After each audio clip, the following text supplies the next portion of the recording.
শেখ হাসিনা বা মাফিয়া দলের একজন দামি প্রার্থীর সম্পদের পরিমাণ বেরিয়ে গিয়েছে। উনি কি পরিমাণ দেশের সেবা করছেন, দেশের সেবা করতে করতে নিউ ইয়র্কে নিজের নামে 9টা। হাই রে হাই, এ কেমন আজব কাহিনী রে ভাই।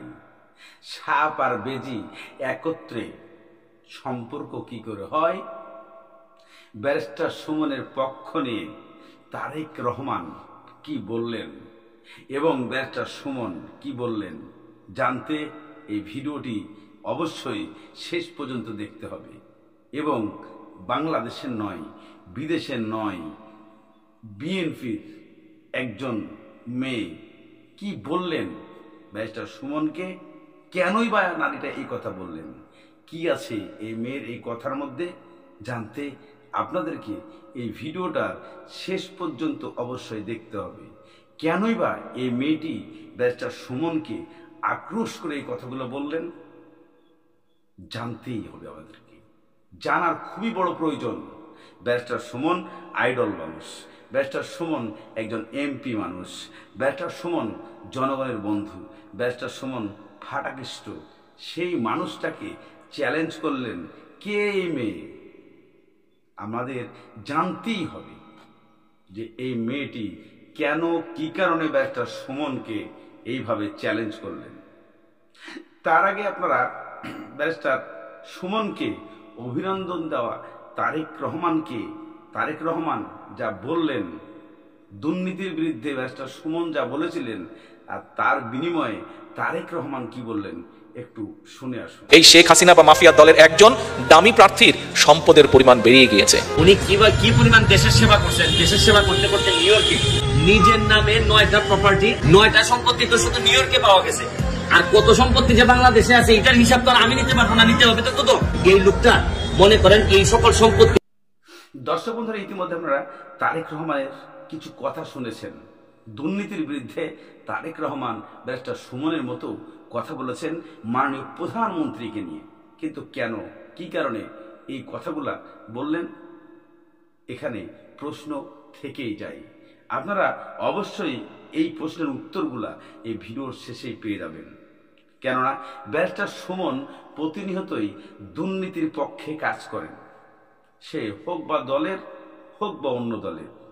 কিন্তু প্রশ্ন এখানেই দাঁড়িয়ে যায় যে ব্যারিস্টার সুমন তাহলে কি তারেক রহমানের সঙ্গে মিলেই কাজ করছেন, নাকি এটা বানানো কোনো গল্প? আমাদেরকে জানতে গেলে অবশ্যই ভিডিওর শেষ অংশেই এই প্রশ্নের উত্তরটা পেয়ে যাবেন। তার আগে আপনাদেরকে সেই ব্যারিস্টার সুমনের কিছু কথা শোনার আগেই এবং শোনার শেষেই আরও কিছু কথা আপনাদের জন্য গোপন রহস্য রয়ে গেছে। তবে ব্যারিস্টার সুমনকে যে মেয়েটি প্রশ্ন ছুড়ে দিয়েছেন তার কিছু কথা আমাদেরকে অবশ্যই শুনতে হবে। চলুন না, এই মেয়েটি কেন ব্যারিস্টার সুমনকে প্রশ্ন ছুড়ে দিলেন আমরা শুনে আসি।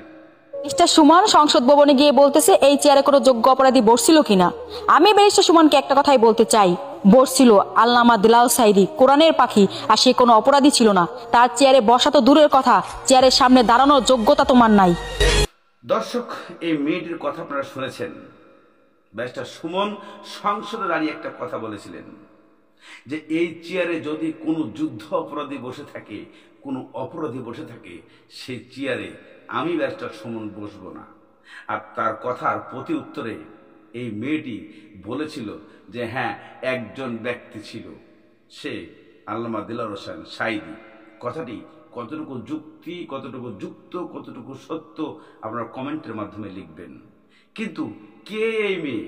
প্রশ্ন থেকেই যায়, প্রশ্ন রয়েই যায়। এই মেয়ের তথ্য আপনাদেরকে জানতে আর দেরি করতে হবে না। এই মেয়ে বিএনপিরই কোনো একজন ক্যাডার অথবা বিএনপিরই কোনো একজন নেতার কোনো আত্মীয় স্বজন, যা এই মেয়েটি নাম নিশা। এই নিশার নাম হচ্ছে নিশা। সে বিএনপি করে এবং সে বিএনপি করেই সে আওয়ামী লীগের বদনাম ছড়ায়, ব্যারিস্টার সুমনের বদনাম ছড়ায়, বিভিন্ন নেতাদের বদনাম ছড়ায়। এটাই হচ্ছে তার কাজ। আর এরই নাম হচ্ছে নেশা, আর ওনার কাম হলো এটা পেশা। এই পেশা দিয়েই উনি হয়তো অনলাইন জগতে আবারও ভাইরাল হচ্ছে। কিন্তু এত সস্তা না, আমি দিলাম আর তুমি খাইলা, ব্যারিস্টার সুমন দিল আর তুমি চুষলা, এত সোজা না। তুমি যে বক্তৃতাটা দিয়েছো সেটা সঠিক আছে, কিন্তু মানুষকে কখনো এইভাবে ইনসাল্ট করে কথা বলা যায় না। আপনি যতই শিক্ষিত হন না কেন, আপনি যে দলই করেন না কেন, একজন মানুষকে এভাবে কথা বলতে নাই। কেন জানেন? মানুষ কেউ ভালো কেউ খারাপ, তাকে ভালো কাজ করে দেখিয়ে এই প্রশ্নগুলো করতে হয়। কিন্তু আপনি তো ভালো কাজ করে দেখান নাই, আপনি প্রশ্ন ছুড়ে দিলেন। হ্যাঁ, আমি আপনার কথায় একমত। আল্লামা দেলোয়ার হোসেন সাঈদী ভালো মানুষ, সে দাঁড়িয়েছিল সেখানে, বসেছিল সেখানে, কিন্তু আর কি দুনিয়াতে কোনো ভালো মানুষ নেই? ব্যারিস্টার সুমন সে কথার প্রত্যুত্তরে কি বলেছে চলুন আপনাদেরকে আমি একটু শুনিয়ে আসি। এটা তো আপনি নিশ্চিত থাকেন যে নির্যাতিত নিপীড়িত আওয়ামী লীগের বঙ্গবন্ধুর আদর্শের কর্মী যারা, তাদের কাছ থেকে এই টাকাটা নিচ্ছে। কাউরে চেয়ারম্যান বানাবে, কাউরে পৌরসভার মেয়র বানাবে, কাউরে এমপি বানাবে। এইসব বলেই তো শুনেন আওয়ামী লীগের এত সময়ে কি কারণে মানুষের এত দীর্ঘ নিঃশ্বাস, কি কারণে আওয়ামী লীগের যারা আদর্শকে ধারণ করে, বঙ্গবন্ধুর আদর্শকে ধারণ করে, তারা এত কষ্ট পায় কেন? কারণ কিছু লোক টাকা মানে লাল হয়ে যাচ্ছে, আর কর্মীরা সারা জীবন এই যে। দর্শক বন্ধুরা, ইতিমধ্যে আপনারা শুনেছেন যে ব্যারিস্টার সুমন কি কথা বলেছেন এবং কেনই বা বলেছেন। দুর্নীতির পক্ষেই সে কথা বলেছেন, সে তার দলের লোককেও ছাড় দেন নাই। আর এই ছাড় না দেওয়ার কারণ, ব্যারিস্টার সুমন সত্যিকারের একজন নেতা, সত্যিকারের একজন সংসদ সদস্য, সত্যিকারের জনগণের বন্ধু। এটা আমরা অস্বীকার করতে পারবো না। আপনি যত বড়ই প্রভাবশালী হন না কেন, আপনাকে ব্যারিস্টার সুমন ছাড় দিয়ে কথা বলেন না। আর আপনি সেই মানুষটাকে নিয়ে ইনসাল্ট করে কথা বলেন, সেই মানুষটাকে নিয়ে আপনি উল্টাপাল্টা কথা বলেন। এই কথাগুলা আপনার জন্য মানায় না। কারণ আপনি একজন নারী, আপনাকে পদ্মাশীল হতে হবে। আপনি মুখে একটা হিজাব পরেই আপনি একটা পুরুষ মানুষকে অনলাইনে এসে আজে বাজে কথা বলে দিলেন, আর সেটাই জনগণ মেনে নিল। এটা এত সোজা না। আপনি সঠিক সিদ্ধান্ত নিয়ে সঠিকভাবে যদি প্রশ্ন করেন, তাহলেই পাবলিক খাবে, পাবলিক আর উত্তর দিবে, পাবলিক আপনাকে ভালোবাসবে, পাবলিক আপনার পক্ষে কথা বলবে। কি করেছেন আপনি জনগণের জন্য? কি করেছেন আপনি দেশের জন্যে? যা দেখাতে পারবেন একটা প্রমাণ। শুধুমাত্র মুখ আছে বলে দিলেন। একটা কথাই, আল্লামা দেলোয়ার হোসেন সাঈদী সেখানে বসেছেন, এটা আমরা সবাই জানি। কিন্তু আপনি যে বড় বড় বলিগুলা দিচ্ছেন, আপনি কি করেছেন? কি ছিল আপনার কাছে? আপনি কোন নেত্রী যে আপনি ব্যারিস্টার সুমনকে নিয়ে উল্টাপাল্টা কথা বলেন? যা বলেছেন তা আপনার এগুলা মোটেও বলা ঠিক হয় নাই। আগামীতে এই সমস্ত কথা বলার জন্য আপনাকে ন্যূনতম কিছু সেন্স রেখে কথা বলতে হবে।